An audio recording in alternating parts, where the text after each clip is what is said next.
Les enfants et les adolescents avec un trouble du neurodéveloppement peuvent avoir des compétences en langage, motricité ou capacité d'attention très diverses. Depuis 2018, la stratégie nationale a donc comme priorité de favoriser le développement de plusieurs formes de scolarité. Ce qui est privilégié, c'est d'abord une scolarisation à l'école, dans une classe ordinaire, au collège ou au lycée, c'est-à-dire dans une classe avec les autres enfants du même âge. Quand il est en classe, l'élève peut être accompagné par un accompagnant d'élèves en situation de handicap, AESH. Selon les besoins de chaque élève, l'AESH l'aide à organiser son travail, à communiquer, à maintenir son attention, etc. L'élève peut aussi être accompagné par des spécialistes tels qu'un éducateur, un psychologue, un psychomotricien, un orthophoniste. Ces spécialistes peuvent intervenir pendant le temps scolaire. Dans certains cas, la scolarité se fait avec l'appui d'une unité localisée pour l'inclusion scolaire, ULIS.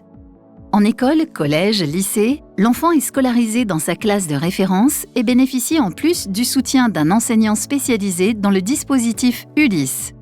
Une deuxième solution, spécifiquement pour les enfants autistes en fonction de leur âge, est qu'ils rejoignent l'école mais dans un dispositif dédié. Ce dispositif s'appelle Unité d'enseignement maternel autisme, UEMA, ou Unité d'enseignement élémentaire autisme, UEEA. Le dispositif est animé par une équipe spécialement formée à l'autisme et aux bonnes pratiques recommandées par la Haute Autorité de Santé. L'équipe se compose en général d'un enseignant spécialisé, d'éducateurs, de psychologues, psychomotriciens et orthophonistes.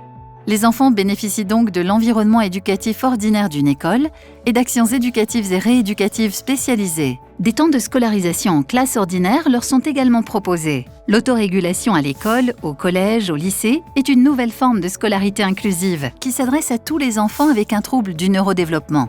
Les enfants sont toujours à l'école, au collège, au lycée, dans leur classe ordinaire, avec leurs camarades de même âge, mais bénéficient selon un programme individualisé d'un enseignement d'autorégulation. Au sein de l'école, une pièce leur est dédiée.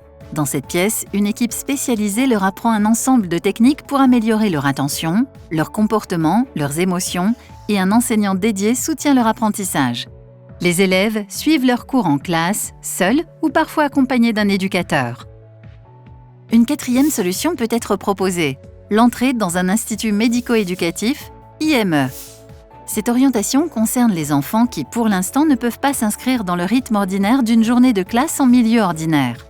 L'établissement médico-social qui les accueille organise des activités scolaires dans une unité d'enseignement avec un petit groupe d'élèves, en complément des activités éducatives ou rééducatives proposées par ailleurs. Aucune orientation n'est définitive. Pendant sa scolarité, un élève pourra passer d'une forme à l'autre de scolarisation et d'accompagnement. Ce sont ses besoins et son évolution qui dictent son parcours. Parcours et orientation qui se concrétisent toujours avec l'accord de la famille. Une étroite coopération entre l'école et la famille est d'ailleurs nécessaire en permanence. Il se joue dans l'accès à l'école non seulement la question des apprentissages, mais aussi l'inclusion dans la société, pour le présent et l'avenir. Bonne rentrée! handicap.gouv.fr